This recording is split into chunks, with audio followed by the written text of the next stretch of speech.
তোমাদের makeup product expire হয়ে গেছে কিনা সেটা তোমরা কিভাবে বুঝবে? অনেকের মনে এই প্রশ্নটা থাকে।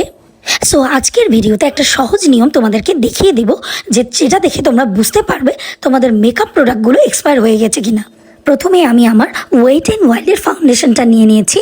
বটলটার পেছনেই তোমরা একটু লক্ষ্য করলে দেখতে পারবে যে একটা ঢাকনা খোলার মতো আইকন দেওয়া আছে এবং সেখানে লেখা আছে 12M। তার মানে আমি এই ফাউন্ডেশনটা ঢাকনা খোলার পর দিন থেকে 12 মাস পর্যন্ত ইউজ করতে পারবো। তো সেটাই অনেকে বুঝতে পারে না। এখন আমি আমার একটা সেটিং স্প্রে নিয়ে নিয়েছি মেকআপ রেভলিউশনের, এবং এই বটলটার পেছনেও আমি দেখতে পাচ্ছি যে এই বোতলটার পেছনেও 12M লেখা আছে, মানে আমি মুখ খোলার পর থেকে এটা 12 মাস পর্যন্ত ইউজ করতে পারবো।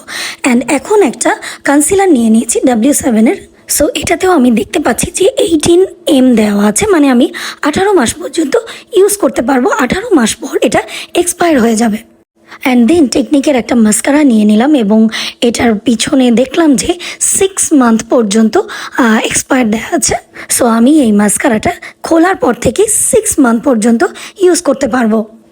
এখন আমি টেকনিকের একটা প্রাইমারের বোতলের পিছনে দেখব যে কত মাস পর্যন্ত দেয়া আছে। তো এখানে 12 মান্থ পর্যন্ত দেয়া আছে। তো এটা 12 মান্থের পরে আমি আর ইউজ করতে পারবো না। অ্যান্ড এখানে একটা বিউটি গ্লেজডের মিডনাইট আইশ্যাডো প্যালেটে আমি দেখে নেব এটার এক্সপায়ার ডেটটা কত। এটার পেছনে লেখা আছে 24M, মানে 24 মাস পর্যন্ত এটা আমি ইউজ করতে পারবো। এরপরে এই প্রোডাক্টগুলোকে আমার ফেলে দিতে হবে। অ্যান্ড লাস্টলি বলবো যে কোনো প্রোডাক্টই এক্সপায়ার হয়ে গেলে সেই প্রোডাক্ট আর স্কিনে ইউজ করা উচিত নয়, কারণ এতে স্কিন ড্যামেজ হয়ে যাবে এবং ডার্ক স্পট তৈরি হবে। এতে করে স্কিন ক্যান্সারও হতে পারে। তো এই ভিডিওটি যদি তোমাদের কাছে ভালো লেগে থাকে অবশ্যই কিন্তু আমার ফেসবুক পেজ এবং YouTube channel follow and subscribe করে দিও।